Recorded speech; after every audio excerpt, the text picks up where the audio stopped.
Alors aujourd'hui, on va se plonger dans le portrait d'une ville provençale pas comme les autres, Venelle. Entre ses collines, son histoire parfois mouvementée, on va essayer de voir ce qui se cache vraiment derrière la carte postale. Des faits géographiques jusqu'aux anecdotes les plus surprenantes. On commence par cette image parce qu'elle dit déjà beaucoup. On sent presque l'air, la lumière si particulière. C'est vraiment dans ce décor, entre ciel et terre, que l'histoire de Venelle prend racine. Une atmosphère qui donne le ton pour tout ce qu'on va découvrir ensemble. Pour situer les choses, voilà Venelle, juste à côté d'Aix-en-Provence. Mais ce n'est pas simplement un village perché comme on en voit beaucoup dans la région. Non, c'est un vrai carrefour, un point stratégique qui domine le paysage et qui sert de pont entre deux mondes géographiques bien distincts. Bon, commençons par ce qui saute aux yeux quand on arrive à Venelle, son paysage. On va voir comment ce cadre physique a vraiment façonné le caractère unique de la ville.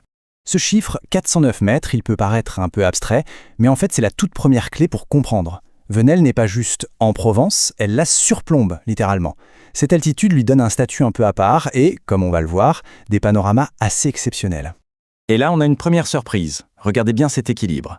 On pourrait penser qu'avec son développement, le béton a tout envahi. Eh bien, pas du tout. Venelle reste profondément ancrée dans la nature. Plus des 3/4 de son territoire, c'est de la forêt et de l'agriculture. C'est énorme.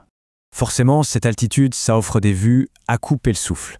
Cette citation, ce n'est pas juste une jolie phrase pour une brochure touristique, non. C'est la réalité de tous les jours pour les habitants.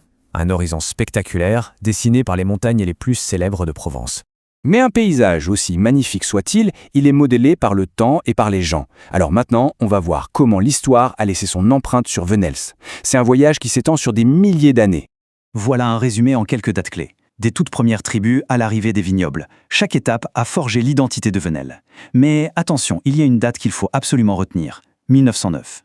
C'est un événement qui va absolument tout changer et qui va même redessiner le village. Et voilà la conséquence directe de ce tremblement de terre. Il a, en quelque sorte, coupé le village en deux. Il y a un avant et un après, un haut historique et un bas moderne né de la nécessité. Et cette dualité, elle est vraiment au cœur de l'identité de Venelle aujourd'hui.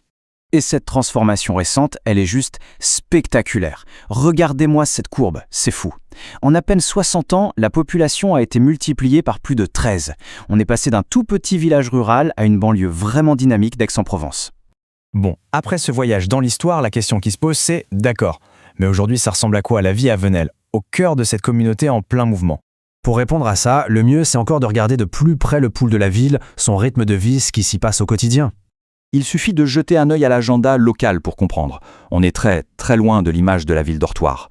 On découvre une communauté hyper active avec des événements pour absolument tout le monde, tous les âges et tous les goûts. Mais pour vraiment saisir l'âme d'un endroit, il faut aller au-delà des chiffres et des dates. Il faut s'intéresser à son esprit, à ce qui fait son sel. Et c'est justement ce qu'on va explorer dans cette dernière partie. Là, on a la synthèse parfaite. D'un côté, le blason historique, le symbole des origines pures. De l'autre, une AOC, un label d'excellence pour son vin. C'est ça Venelle, le passé et le présent qui se nourrissent l'un l'autre, les racines historiques qui donnent un terroir bien vivant. Et puis il y a cette anecdote qui est juste fascinante. Venelle a sa petite place dans le panthéon du cinéma français, et pas n'importe lequel, celui de Marcel Pagnol. C'est un clin d'œil touchant de l'acteur Fernand Charpin, qui a gravé pour toujours le nom de la ville dans ce chef-d'œuvre. Alors cette phrase, tirée d'un livre très connu, elle peut paraître un peu mystérieuse. Pourquoi est-ce qu'on associerait Venelle à une somme pareille, 100 millions? Eh bien derrière cette petite ligne se cache une histoire bien réelle et complètement incroyable. Et oui, l'histoire est vraie. C'est dingue, non? En 2009, la chance a frappé de manière totalement folle. Et ça a fait entrer Venelle dans la culture populaire pour une raison complètement inattendue. C'est le genre d'événement qui ancre un lieu dans l'imaginaire collectif. Finalement, en rassemblant toutes ces pièces du puzzle, ça nous laisse avec une question plus large. Qu'est-ce qui définit vraiment l'identité d'un lieu? Est-ce que c'est son paysage, ses siècles d'histoire, ou bien les histoires, les légendes que le monde raconte sur lui? À Venelle, la réponse, c'est peut-être un mélange unique des trois.